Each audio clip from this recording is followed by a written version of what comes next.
अस्सलाम वालेकुम viewers, maximum knowledge technical institute and repairing lab में खुश आमदीद।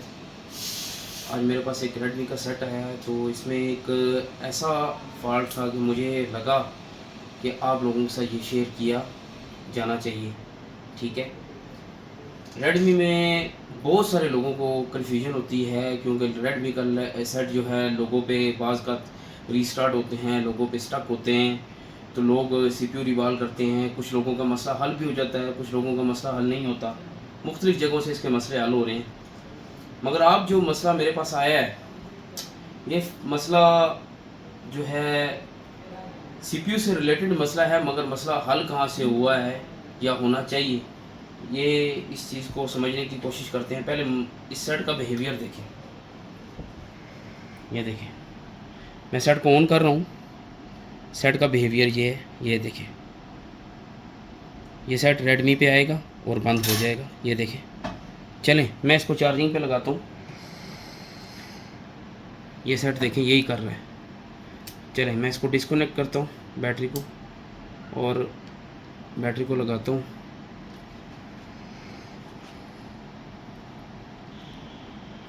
मुसलसल यही करी जा रहा है ये सेट।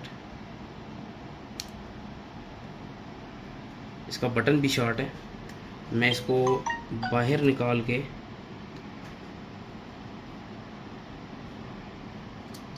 आपको चेक करवाता हूँ इसको।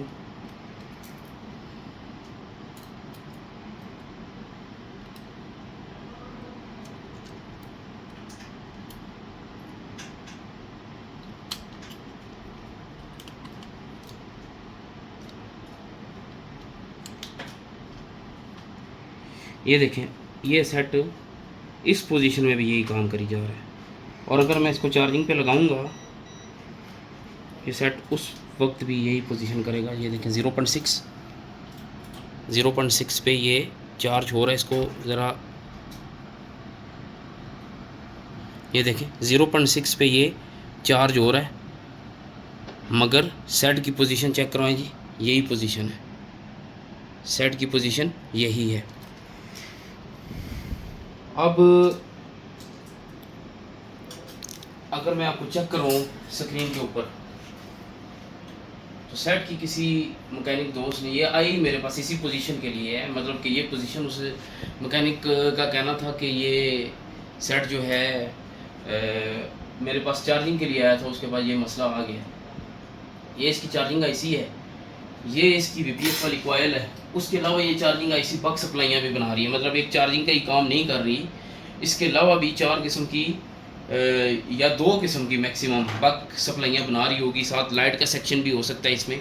मैंने पूरे तरीके से सेट को डायग्नोस नहीं किया, ठीक है, कि इसका लाइट का या ग्राफिक का सेक्शन क्या है, क्योंकि मेरे पास मसला ही इसका लोगों पे ऑन ऑफ हो रहा है। तो ये इसका वीपीएस वाली कॉयल है। अगर मैं मीटर पे इसका बिहेवियर आपको चेक करवाऊँ बैटरी के टर्मिनल पे, तो इसका बैटरी के टर्मिनल पे जो बिहेवियर है, डायोड मोड पे, रिवर्स बाइस पे इसकी रीडिंग आ रही है तकरीबन 400 के लगभग 392 रीडिंग आ रही है इसकी बैटरी के टर्मिनल पे, रिवर्स बाइस पे। और अगर फॉरवर्ड बाइस पे चेक करूं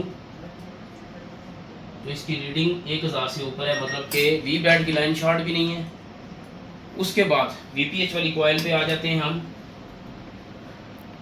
वीपीएच की कॉयल पे चेक करो तो तकरीबन 299 300 के लगभग रीडिंग आ रही है डायोड मोड पे।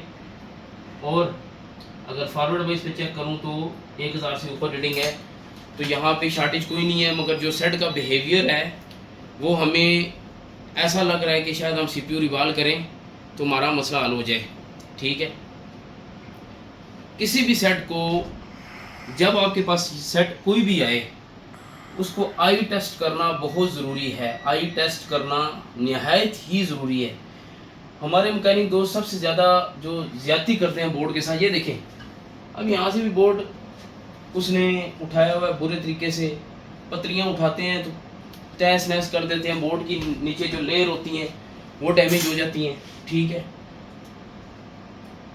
सबसे पहले मैं आप लोगों को ये ज़रूर कहूँगा कि आई टेस्ट करना बहुत ज़रूरी है। किसी भी मोबाइल को आई टेस्ट करना नहायत ही ज़रूरी है। अब इस मोबाइल को मैंने जब आई टेस्ट करना शुरू किया और उसके बाद जब मैंने मीटर से चेक किया तो ये दो, जो कि एक बक सप्लाई है, एक ही बक सप्लाई बनती है, ये दो कॉइल्स पे जो रीडिंग है वो 0 ओम के साथ रीडिंग आ रही है। तो ज़रा इधर आए, बिट मैप पे आए। इस सेट का मैंने बिट मैप भी निकाला हुआ है, ये इसका बिट मैप है। तो यहाँ पे देखें, ये दो कॉइल्स पे जो रीडिंग्स आ रही हैं ये सीधी जा रही हैं सीपीयू में। तो इसका मतलब है कि ये अगर 0 ओम के साथ शॉर्ट हैं तो इसका मतलब यही है कि ये सेट सीपीयू से फॉल्ट है, सीपीयू से फॉल्टी है। मगर ऐसा नहीं है, ऐसा हरगिज़ नहीं है। इधर लाएं ज़रा, यहाँ पे मैं पूरी कोशिश करूँगा किसी भी तरीके से चेक करवाने की। ये जब पतरियाँ उठाई गई हैं, ये सेट पूरा रिबाल हो चुका है। इसकी power IC, charging IC, processor, memory सब रिबाल हो चुके हैं। ये सेट पेस्टेड नहीं था, ये देख लें, ये सेट पेस्टेड नहीं है, ये रिबाल हो चुका है सेट। मगर उसके बावजूद इसी पोजीशन में है। तो ये मैं आपको बताता हूँ कि यहाँ पे किस जगह पे इसके मसला था या मसला है। मुझे जो लग रहा है कि वहाँ से ये हल हो जाएगा। ये एक कैपेसिटर है, ये देखें, ये दरमियान वाला कैपेसिटर। ये जिस मैकेनिक ने भी इसकी पतरियाँ उठाई हैं उससे ये कैपेसिटर डैमेज हुआ है, जो कि इस बक सप्लाई के साथ अटैच है। कौन सी बक सप्लाई के साथ? ये बक सप्लाई जो कि सीपीयू को जा रही है, और इस बक सप्लाई के साथ ये कैपेसिटर अटैच है। ये सारे कैपेसिटर फिल्ट्रेशन के लिए इस बक सप्लाई में लगे हुए हैं। अब ये जो कैपेसिटर है, मैंने जब आई टेस्ट करना शुरू किया, ये बक सप्लाई शॉर्ट थी, ठीक है। इस बक सप्लाई की वजह से सीपीयू भी रिबाल हो चुका है। मुख्तलिफ मैकेनिकों ने कहा होगा कि मैंने अभी चेक किया है, वो रिबाल है कि ये सीपीयू शॉर्ट है। मगर ये कैपेसिटर इस बक सप्लाई में टूटा हुआ है और मुझे लगता है यही शॉर्ट है। तो मैं इसको एक मरतबा उतारता हूँ, उतार के इसका बिहेवियर देखते हैं। एक मरतबा इस बक सप्लाई की रीडिंग बता दें, अगर इधर बता सकते हैं तो। ये देखें, ये मैं बक सप्लाई चेक कर रहा हूँ। ये बक सप्लाई 0 ओम के साथ शॉर्ट है। उधर चेक करवाएं जी, उधर ऊपर चेक करवाएं। ये बक सप्लाई 0 ओम के साथ शॉर्ट है। दूसरी साइड पे लेके आए, मीटर वाली साइड पे देखें, ये बक सप्लाई 0 ओम के साथ शॉर्ट है। ये दोनों कॉइलें जो हैं 0 ओम के साथ शॉर्ट है, ठीक है। तो अभी मैं इस कैपेसिटर को उतारता हूँ, जो कि मैंने आई टेस्ट किया, और मैं अकेले इस कैपेसिटर को करके मैं इसको मज़ीद दिखाने की कोशिश करूँगा, और मुझे यकीन है ये मसला यहीं से हल होगा, ठीक है। तो ये कैपेसिटर मैंने उतार दिया, इसको मज़ीद देखते हैं, इस कैपेसिटर के हालात देखते हैं पहले, फिर समझते हैं। ये देखें जी,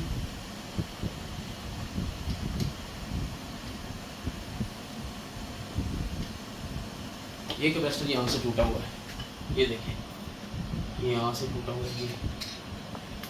अगर मैं बोर्ड की चेकिंग करवाता हूँ आपको। यहाँ पे बोर्ड पे ज़रा आइएगा कॉइल्स पे, तो कॉइल पे मैं रिवर्स बाइस पे रीडिंग देख लेता हूँ। यहाँ पे रीडिंग होगी है जी 35। यहाँ पे रीडिंग बताएं ज़रा, यहाँ पे रीडिंग बताएं इनको। यहाँ पे 35 रीडिंग होगी है, ठीक है। 36 रीडिंग होगी है, तो वहाँ पे चेक करवाएं ज़रा कॉइल पे, ठीक है। ये देखें, तकरीबन 38 के लगभग रीडिंग चली गई है। तो यहाँ पे मुझे लगता है कि ये सिर्फ़ और सिर्फ इसी बक सप्लाई का इशू था। हम चेक कर लेते हैं एक मरतबा, हम सेट को ऑन करके देख लेते हैं कि आया सेट ऑन होता है कि नहीं है।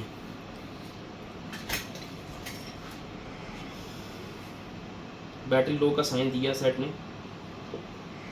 सेट का बिहेवियर पहले से तब्दील हुआ है। सेट पहले लोगों पे स्टक नहीं हो रहा था, रुक नहीं रहा था। चलें देखते हैं सेट ऑन होता है कि नहीं। तो ये सेट सेकंड लोगों पे चला गया है। इसका मतलब है सेट के अंदर उसी बक सप्लाई में एक फिल्ट्रेशन के लिए जो कैपेसिटर लगा हुआ है, वो शॉर्ट हो गया था, जिसकी वजह से वो जो बक सप्लाई थी वो फीडबैक नहीं जा रहा था, सही फीडबैक जो कि चार्जिंग आईसी को जाना चाहिए था, जिसकी वजह से बक सप्लाई का इशू आ रहा था और सीपीयू अपना काम नहीं कर पा रहा था। तो ये देख लें, ये सेट सेकंड लोगों पे चला गया। आप लोगों से, टेक्नीशियन दोस्तों से पहले तो रिक्वेस्ट करूंगा कि पत्रियां उठाते हुए ध्यान रखा करें, ठीक है। दूसरा ये कि हर एक मोबाइल में सीपीयू का ही फॉल्ट नहीं होता कि आप आ जाके सीपीयू को रीबॉल करेंगे तो मसला हल होगा। आप काइंडली आई टेस्ट किया करें, ठीक है। सेट के एक कोने से लेकर दूसरे कोने तक सेट को अच्छे से आई टेस्ट किया करें।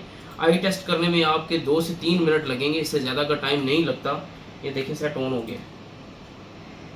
तो ये सेट के साथ क्या कुछ हुआ है, रिबॉलिंग हुई है, सब कुछ हुआ, उसके बावजूद ये सेट जो है इस पोजीशन में ऑन हमने कर लिया। सिर्फ एक कंपोनेंट शॉर्ट था, ठीक है, जो कि एक बक सप्लाई में था। तो लिहाजा टेक्नीशियन दोस्तों से रिक्वेस्ट है तो पतरी उठाते हुए ध्यान रखा करें और आई टेस्ट किया करें। अगर मेरी वीडियो आप लोगों को पसंद आई हो, इसको शेयर करना मत भूलिएगा, मेरी वीडियो को लाइक करना मत भूलिएगा और मेरा चैनल ज़रूर सब्सक्राइब कर लीजिएगा। बहुत शुक्रिया, अल्लाह हाफिज़।